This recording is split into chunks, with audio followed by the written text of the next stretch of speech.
that their primary duty shall be to the Commonwealth. This is inferred, it's not directed, and when I asked the majority of members on 4 different boards, they said that their primary duty was to the university. When I talked to Chev and read the law infers that their primary duty is to the Commonwealth.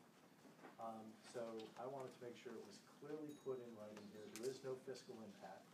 I've already talked to Chev, and that's it. It's a pretty simple bill. Sometimes these things that seem to be pretty simple don't turn out to be that way. Let me ask you, what action occurred that you don't think that? I talked to 3 different boards, Okay. and a majority of the members on them. If you look at line 27, it said the board.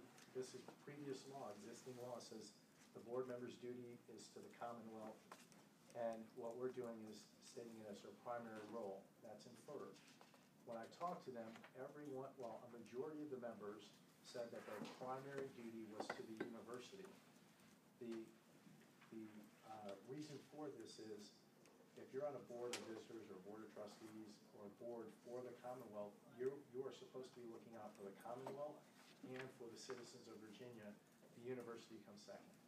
And not just this board, but other boards, it's very clear in the law. This one wasn't as clear. So I'm trying to clarify that and work with Chev on this as well. So there is no financial impact. Well, I've been around a while, and generally speaking, when people are put on that board, they're not put on there to look out for farming or anything like that, which is part of the Commonwealth. They're there to look out for that university as an integral part of higher education. Absolutely, Mr. Chairman, I agree with you. But their primary responsibility and primary role and primary duty is to the Commonwealth. Yeah. Can I ask a question, Mr. Chair? Sure. I mean, if I analogize it to a privately held corporation, that you have a board of directors, they represent the shareholders. Absolutely. Not the debt holders, not the employees, not the staff, not the administrators. They represent the shareholders, period. Who would the shareholders be in this situation? I mean, if we're going to analogize that. And that analogy, Mr. Chair, if I may, the shareholders are the citizens of the Commonwealth of Virginia and the Commonwealth of Virginia. I'm not sure it's quite the same, but okay, I'll accept that. All right, any questions first?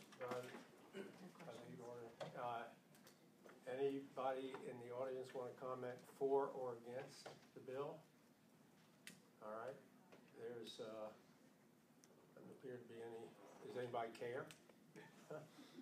All right, we need to, since we don't kill bills in subcommittees in the Senate, we need to make a recommendation. Make a recommendation to. Okay. So you'll move that it be reported to the full committee with a recommendation as to report.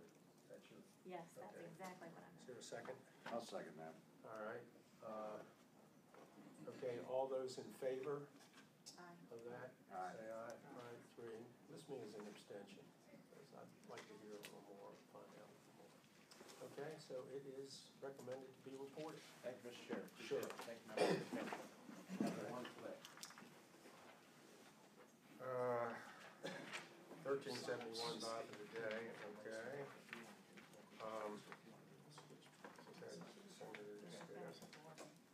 Senator McPike, you're up. Thank you, Mr. Chairman. 11, Senate Bill 1121. Did I call it right? Yes, sir. Senate Bill 1121. When I had a constituent issue over the past year in regards to a service member whose benefits were transferred in terms of GI Bill benefits to go to a state university. The in-state tuition was denied based on residency, even though they were previous residents of the Commonwealth of Virginia. This sets to sort of provide a framework for military families who have lived and served as in the current code, but later move out. Their children, if they have transferred benefits, would still be eligible for in-state tuition. So it's one of those things that you don't think about until it sort of happens and gets caught, and these folks are prior service members in the Commonwealth and assigned here. But they've left the state, Yeah, they received new orders. and their kids have left the state. Correct. Because they're still completing high school, they're still traveling, but you get that window where they're not yet, applying or ready to go to college when they do get redeployed. So it's, So if they get transferred to another state, and what happens, so that, and that other state offers them in-state tuition, so now wherever they've gone, they get in-state tuition, essentially? other states do. I mean, Colorado, provides full, there's many other states that do provide full for veterans. Virginia, under the current code, does not provide a framework that would allow that. All right, this would have to go to finance. Can I ask a question? Sure. Where are they paying taxes? I mean, I guess that's, to me, are they paying taxes in the new state, or are they still paying taxes in Virginia? In this circumstances, they'd be paying taxes in the new state. This, however, seeks to recognize that the family did pay taxes in Virginia previously, and we're taxpayers. Senator Costello. As we all know, active duty military can have a state of record, which could be Right. Texas or Florida. Correct. Others with no income tax, and many do that. Right. So, well, you say they're paying taxes in Virginia, they're paying sales tax, of course, but not the income tax. So, depending on. All right. Anyone in the audience care to comment? All right. Yes or no? The motion would be to recommend either that it be reported or not, but if it's to be reported, it would have to go, I'm pretty sure, to finance. Mr. Chairman, I'd move that we recommend reporting with the recommendation that goes to finance. Second that. All right, all in favor of recommending that it be reported and go to finance, say aye. Aye. And opposed? No. List me as a no. And the reason, Jeremy, is that they're not paying income tax here. If they're paying income tax, I don't have a problem. If they move to another state and they're no longer paying income tax in Virginia, that's my problem with that, okay? All right, so it's, the recommendation will be essentially no recommendation, 2-2 vote, okay? All right. Next is Senator Survell. Is he not here? Senator Howe. That's you have 3 bills. I'm reluctant to take these bills up when they're not here. I have Surville's bill, I think is the You same want- as mine. Okay. All right, then Okay. go ahead, Jim. And I have, this is the 30-day notice bill. All right. Mine is 1376, I think, is that correct, Tom? Hold on, which bill is, 1376, and I think Scott's is 1405. Well, then, Mr. Chairman, if that's the case, then I recommend rolling Surville's 1405 into Senator Peterson, is that okay? 1376. Is there a second? No, second. All those in favor of rolling the 2 bills together, rolling the bills into Senator Peterson, say aye. Aye. Okay, Senator Peterson? Yes, this is 1376, and I will represent that met with, I think, pretty much all the reps, I'm not gonna say all, but a lot of them. And I think we've hammered out something closer to a compromise, which keeps the 30-day period, but it drops the requirement for the public meetings, or the 2 meetings in advance. I'll just read it for the record, Tom, and I can give this to you. Okay. And it would go, subpart D, no governing board of any public institution of higher education shall approve an increase in undergraduate tuition or mandatory fees without providing student, parents, and the public's a projected range of the planned increase, comma, explanation of the need for the increase, comma, and notice of the date and location of any vote on such increase at least 30 days prior to such vote. Universities are fine with that? I wouldn't say they're fine with it. I think that they'd probably not see me at all, rather see me at all, but I think that's a compromise that we've gotten to. Okay. Anybody here from higher ed that wants to, first of all, are there any questions to Senator Peterson? Anybody here from higher ed who wants to talk about the bill? Mr. Chairman, Matt Conrad from Virginia Commonwealth University. We support the bill. Okay. John Putney, JMU, and we met with Senator Peterson this morning, and I think characterized our position, we're fine. You are okay with Yes, it? Okay, is there anybody, huh? I'll Oh, yeah, I'll we give this do. to you. All right, there's a motion that we adopt the amendment, is it amendment nature of substitute? Yes, sure. Looking for a motion? I may also move. All right, all right, it's been moved and seconded, all those in favor of adopting the amendment nature of substitute? Aye. Okay, aye, all right. All right, we just took up, Mark, Mark, we just took up Senator Peterson's bill, 1376. and two of the colleges spoke up or in favor of it, don't have a problem with it. Okay. You know which bill? It might be 1376, I noted all the numbers to know. Tuition increase numbers. Posting notification. That's the 30-day notice. Okay, and was that amended? Yes. Yes, The way we've discussed it? yes, sir. We're Okay, fine. all right,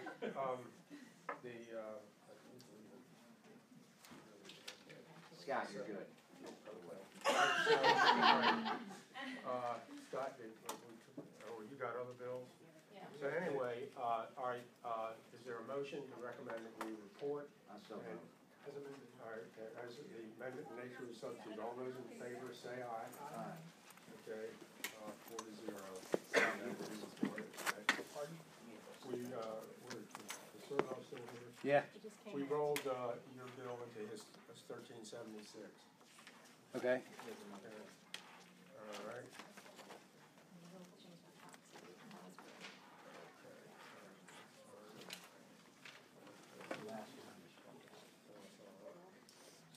Okay. Which line, sorry, any revisions? I know. All right, That's what I just read. all right. Scott, you got 907. Yes, sir.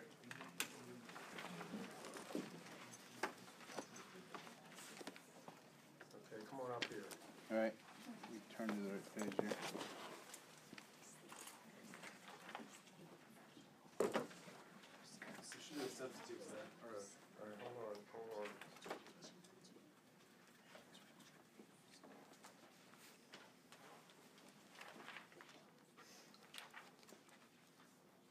All right, you're taking up 907, right? Yeah, there should be a substitute. All right, you got a substitute here. With the substitute, Mr. Chairman.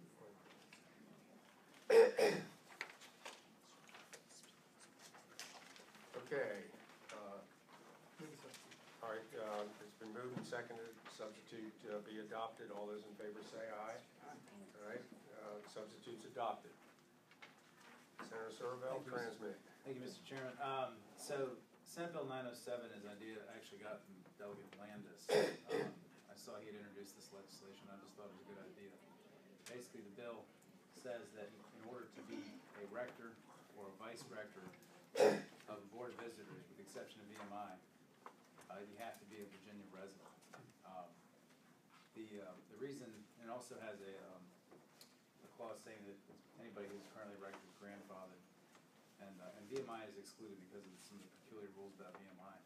But from my perspective, the reason it's important is that, these boards of visitors serve the interest of Virginia taxpayers and Virginians. They're not, I think sometimes, I'm concerned that some members may feel like they're there to represent the interests of their school, to look out for their school that they really love. And I think it's important that we have, especially amongst the leadership, people that have a connection to Virginia, connection to Virginia taxpayers, and will have an interest in looking out for Virginia taxpayers and not only the school because they happen to reside in another state. And that's basically the concept behind it. I just talked with Delegate Landis about 10 minutes ago, and he told me that as currently drafted, that he thought all the colleges were okay with it, the way it's currently written. I haven't confirmed that with them myself, I don't know if they're here or not, but that's the idea behind the bill. Okay. Any questions of? Why wouldn't it be every member of the Board of Visitors should be a resident of the Commonwealth? I mean, I agree with your premise, but why not everybody? Why just? No, I've had a couple people call me and talk to me about it. I think that there are some people outside the state that can offer some useful perspective and bring some other perspective from outside Virginia into the operation of our schools. And so, I didn't think that complete prohibition on out-of-state people was necessary. So that's why I only limited it to the rector and vice rector. Okay, Mike, wanna hear from the colleges on this? Are you all in favor of this bill? So I assume that you all are all supportive of the bill. I mean, you're not commenting, so.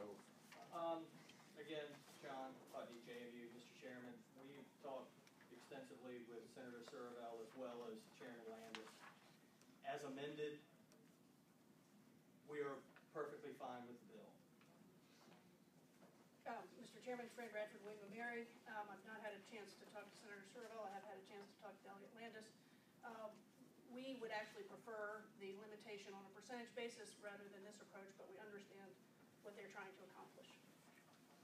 So, how do you feel about the bill? I prefer the limitation based upon the percentage of members from out of state rather than limiting the ability for folks to serve as rector or vice rector, but again, understand what they're trying to accomplish. Well, I understand what he's trying to accomplish too. This is not my favorite version. So you're opposed to the bill? I would prefer a different language. Mr. Chair, can I ask a question? Sure. Well, have you all, and this is neither prejudicing right or wrong, but have you ever had a rector that was an out-of-state resident? At the College of William & Mary, Sure. we have, and our vice rector, who, again, not preordained, but is traditionally would become the rector.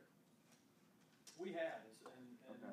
my boss will tell you that some of the best rectors and vice rectors we've had have been from out of state. That having been said, we understand what the bill patrons are trying to do, and we can live with it. I'll put it that way.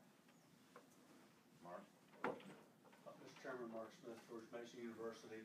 We have one out-of-state Board of Visitors member right now, and she's serving as secretary. Okay. Anyone else? Okay.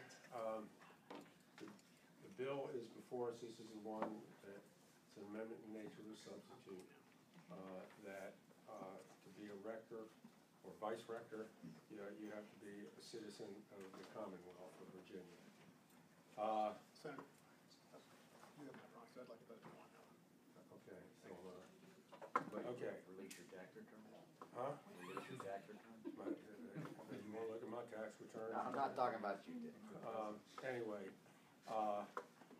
okay, is there a motion to either recommend not, that the bill be to the full committee, that it be reported, or not? Is there a motion? I'll move to recommend report.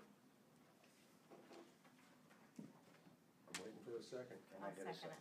There we go. Okay, it's been seconded. All right, all those in favor of recommending that the bill be, to the full committee, that the bill be reported, say aye. Aye. You're not me.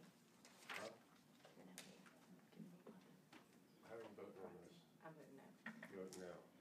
Okay, so the vote is, you're voting for it. I'm voting for So it. the vote would be 3-1 that we recommend against reporting the bill. Okay? Got it. All right? Got it, all right. Okay. All right, Senator Howe, batter up. You got your own legislative, we need a special session just for all your bills. I'm gonna make it easy for you, Mr. Chairman. Thank you. I'd like to describe 1035. All right. That means I don't have to read it? You don't have to All read right, it. all those in favor of striking 1035, say aye. Aye. Okay, without objection, it's struck, okay. 36 and 53. Now, both of these, I'd like to go back a year real briefly. Sure. Delegate Simon and I put in bills last year dealing with the student loan refinancing authority. Because we know we have a real crisis in student loan debt here in Virginia. We have over $1 billion in debt. Over $30 billion in debt with 1 million Virginians owing student loans. so we asked the Treasury, Chev, and the 527 folks to look at this whole issue for us. And the chairman wrote letters, and they did a wonderful, wonderful report that made a number of recommendations. So the bills are now based on the recommendations from last year. So that's an average of 30,000 per student. Yeah. Okay, cool. Now, the first bill that I wanted to talk to you about was 1036. That was a bill that is to set up a loan refinancing authority. We were kind of enthusiastic about this until yesterday when the House defeated the companion bill. Not that we ever mentioned that, but it sort of puts the kiss of death on a very important piece of legislation. So what I would like to do, given the uncertainties at the federal level and whether they will step in or not, and given the importance of this, I'd like the chairman to again this year write to those same 3 state agencies and ask them to flesh out this whole concept and answer some of the questions that have been raised. So what would the motion then would be to recommend simply that the bill go by, but that the chairman write a letter to Treasury, Chev, and 529. Treasury. To continue, it's Yeah. excellent work they did. Okay. All right. I'll make that motion. All right, then I'll second it. All right, both Jack and I are in favor of recommending the committee that the bill go by for the year, but that the chairman write a letter to Treasury, Chev, and the 529 people, asking them to examine this whole thing from start to finish and how we go about administratively resolving this problem of the debt, of the refinancing, and, at a lower rate. Okay. All right. That's Janet, 1036, That's right? exactly. Is that That satisfactory? was 1036. That was 1036. Right. Okay, now you got, Now I've got 1053. 1053, that's our last And I would bill. like action on it, if we can possibly do it. This is then one of the recommendations that came out of last year's studies. Put together a number of those recommendations, and we've come up with a student borrower's bill of rights. And that's basically what this bill is. It requires that the student loan servicers be licensed by the FCC. It grants the SEC the authority to investigate complaints about servicers. And requires examinations of the servicers every 3 years. And it creates an office of the student loan ombudsman within SEC to help student borrowers understand their rights and their responsibilities, and to resolve complaints, and to maintain a student loan borrower course that borrowers can review probably online, to know exactly the implications of the various things that are going on. We know most of the student loan is within the federal system, but increasingly we have private student loan debt servicers in Virginia. Some of them are frankly close to predatory. And students don't realize that maybe their best bet is to start with the college they're going to for getting information on student loans, and then if necessary, go outside that system. But there's a lot of misunderstanding, and there are increasingly bad actors involved. do you have So any this would- examples? Sure. Mr. Chairman, members of the committee, Anna Scholl with Fire Virginia. I think the best example is that last week the Federal Consumer Financial Protection Bureau announced they're filing suit against Navient, which is the largest servicer of both federal and private loans, for continuous abuses at every stage of loan Did servicing. they make the loan, or they just service them after the loans are, they they They're- buy the loan? They have a contract with the federal government for federal loans to service the loans that the federal government has made. So they're essentially contracted to collect the payments, to follow up with borrowers, to get them into an income-based repayment program or something like that.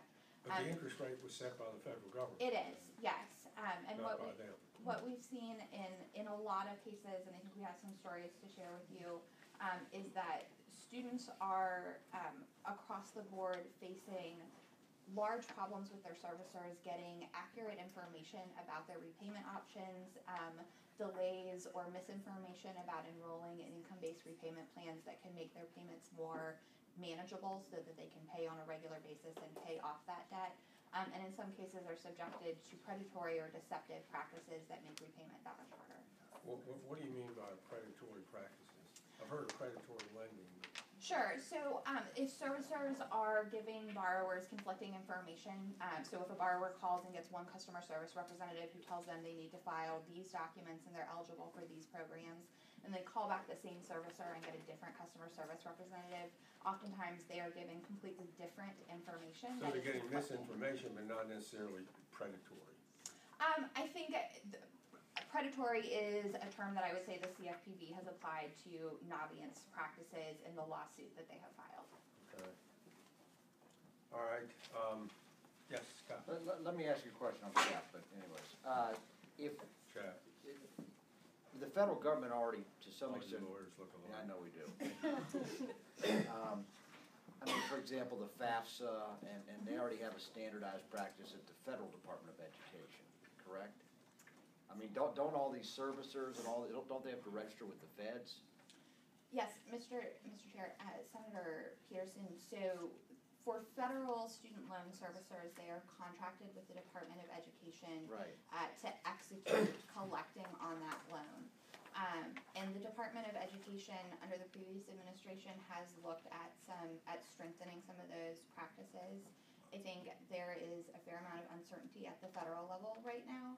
And I think there's also just an inherent conflict of interest in the Department of Education, both regulating folks on behalf of consumers as well as their self-interest in collecting money from those loans.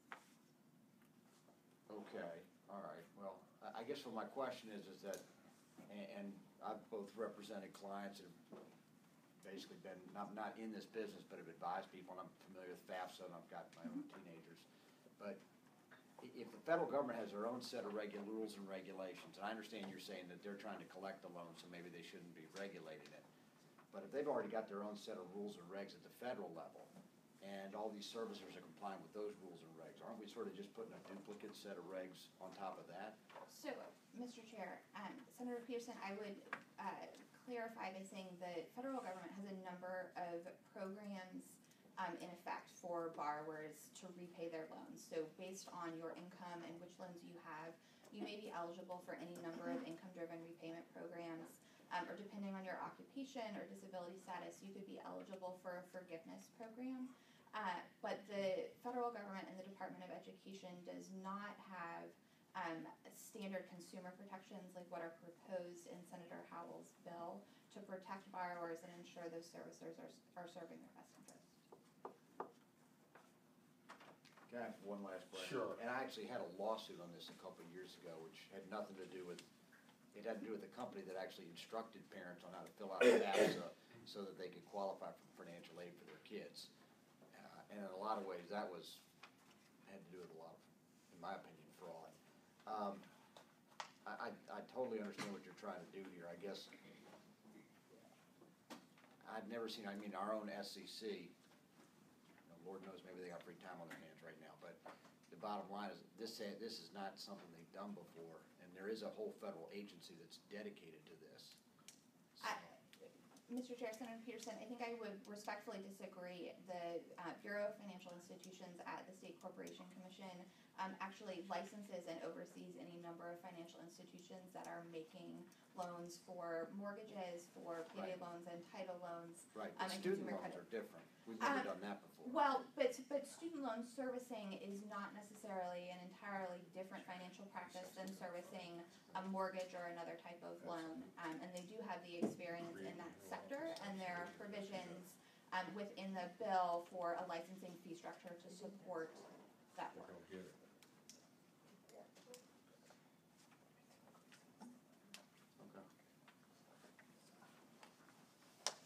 Okay, it's my, my judgment that you're creating an office and it's gonna require an expenditure of money. The measure establishes the Office of Student Loan Ombudsman within the SEC Bureau of Financial Institutions. Pay for it. Pardon? May I? Sure. Natalie Moriarty, I'm the Deputy Secretary of Education over Higher Ed. Thank you for letting me speak for a minute. Just a couple of points I'd like to raise. Number one, regarding your question about costing money. Licensing these providers would require the providers to pay a licensing fee as well as an investigation fee. And the idea would be for these fees to pay for the cost of administering the program. So a budget amendment may be needed to recognize the fact that there would be a non-general fund expenditure, but it would not be a general fund cost. So it would be budget neutral. Just another point regarding something that Anna raised, the licensing of student loan servicers really is, I think, very comparable to that of mortgage lenders. Student loans is now the second largest source of debt right after mortgages. I think in Virginia, our students and former students owe about $30 billion right now, just in this state. And the kind of product, student loans, is very comparable to a mortgage. You've got an installment payment, it's the same amount, month after month. You've got this previously negotiated interest rate. So it's really a very similar product. Can I speak to that? Sure. I'm gonna disagree with that, because Okay. a mortgage has a secured property That is true. at its base. Student loan does not. True. And so you can sell a mortgage on the secondary market pretty damn easily. Student loans, quite frankly, You are don't not have the same the animal. collateral, that's, that, So I don't agree with that. I don't really know how I feel about this bill. I know I loved Senator Howe, but this is a major step that I've never seen us take before. That's why I want this to go to finance. So, all right. All right, here's what I'm going, is there anybody else who wants to speak on this bill? Mr. Chair, Robert Lambeth, Council of Independent Colleges in Virginia. We spoke with Senator Howe yesterday. There's one technical issue that if the bill is going to go forward, I'd suggest that you consider an amendment. On line 67, the definition of servicing, it looks to us like it could include staff members and financial aid officers of public and nonprofit private colleges. And we have an amendment prepared that would make it clear that representatives at Virginia public and nonprofit private colleges would not fall under. I don't think that was Senator intention, and if we I were have to no go forward, problem with the amendment. I think helpful if that amendment could be added. Want to,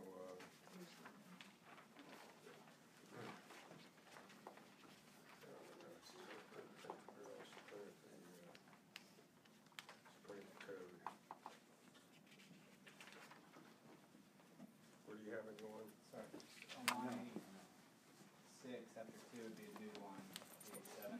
Hold on, what part? So, Line 67, what was, Well, the amendment would go on line 80. line 80? put this in. 87. New line 87. So there would be a 1, 2, 3. What would the 3 be? Any public institution of higher education or private nonprofit institution of higher education, those terms are defined in 23-1-100. So we're exempting them from these.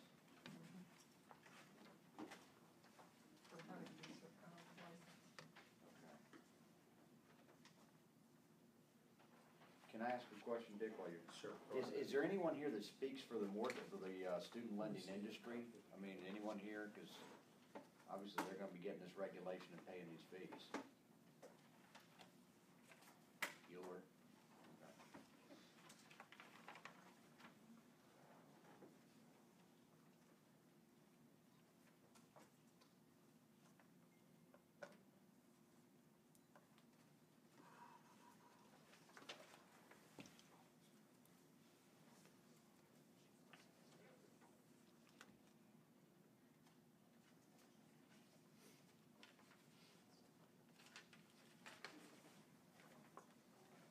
Okay. So you all want out, huh? Mr. Chairman, I don't think that was the intent of the bill, and we're told that there are occasions where students will seek the assistance of the college's financial aid office to submit the payment. All right, I'll move that we adopt the amendment. You want to second it? Second. Okay, I'll vote the other two, so the amendment's adopted 4-0. Anyone else? Yes, Hi, Julia Ruth, Virginia Civic Engagement Table. I have Virginia something- what? Virginia Civic Engagement Table. I have, here's something from a young man who couldn't be present here today. Joshua Stern says student loan servicers should be forced to use a standard set of defined terms when applying the rules and servicing student loan accounts. As an example of where they do not currently do this, I will provide my story. I had many student loans, all federal. They were all serviced by Sallie Mae Navient. While being serviced by Sallie Mae Navient, they told me there was a certain date which all loans would have to originate after in order to qualify for the pay-as-you-earn plans. To that end, they instructed me that if I paid off all loans originated before that date, they could consolidate my loans and I would be eligible for the pay-as-you-earn plan. In order to perform this payment, I saved for a long time to make the bulk $7,000 payment and qualify for a repayment plan with lower monthly payments. Thereafter, I entered the forgiveness program, which transferred servicing of my loans to Fed Loan Servicing. Fed Loan used a different definition of the term originate and first-time borrower, which caused me to lose the benefit of the pay-as-you-earn repayment plan. Even though using a definition which denied me the benefit of my $7,000 payment, they would not return the money to me. At the same time, they were charging me an increased monthly payment, which was hundreds more than that charged by Sallie Mae Navient. Therefore, my decision to enter public service led not only to a decreased salary for the public good, but also to a total expense well above $10,000 because of the difference in definition of loan terms by the different servicers of my student loans. I proudly served in the United States Marine Corps and expected that my country would handle my educational debt in a fair, even-handed, and professional manner. This is not the case due to something as small as the definition of terms differing between servicers. Thank you. Let me ask, why wouldn't he had the GI Bill? Maybe he signed up after, but let me ask you a question. This is a question. If the Sallie Mae was the servicer, Sallie Mae's chartered by the federal government, we can't regulate them. No, we can't. But what kind of interest rates are we talking generally? So, Mr. Chairman, interest rates vary depending on when you took out your loan. So right now, I believe that the standard interest rate for a federal Stafford loan is around 4%. But if you took out your loans before the market crash, when interest rates were significantly higher, we've spoken with borrowers who have interest rates at 8, 9, 10%.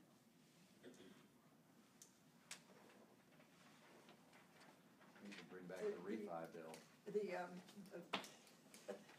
The other bill that we're gonna keep looking at. Yeah, that's the refi. Right, that was to I like that bill refinance. better, actually, than that. I like it too, but one keeps going. So you're saying people are still paying 8 to 10%? Yes, if you have federal student loans, you may be able to consolidate your loans at the lowest interest rate that you have, but the federal government will not refinance your federal student loans based on the market rate. What's the rate of, what percentage of loans are forfeited? They just never get paid. I don't know the complete default rate, but I do know that across the board, I believe over 40% of federal loans are in some stage of default because of problems with repayment. I bet if you put Al Capone in charge of that program. Yeah. All right, the recommendation that I'm gonna offer as a motion would be that we recommend reporting and referring to Finance Committee.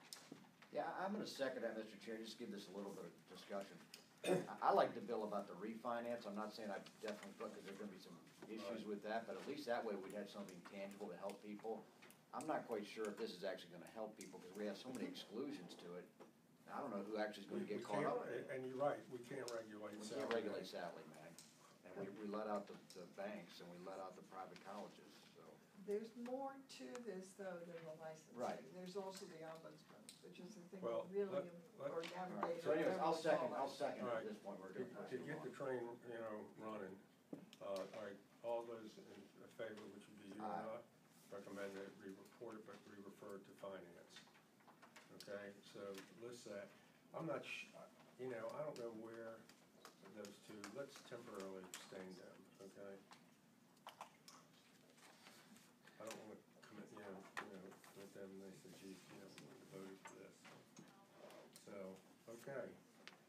That is it, I believe, right? We're done. Good, I gotta go a little bit. Somebody will rise. We're all supposed to be doing Yeah. it.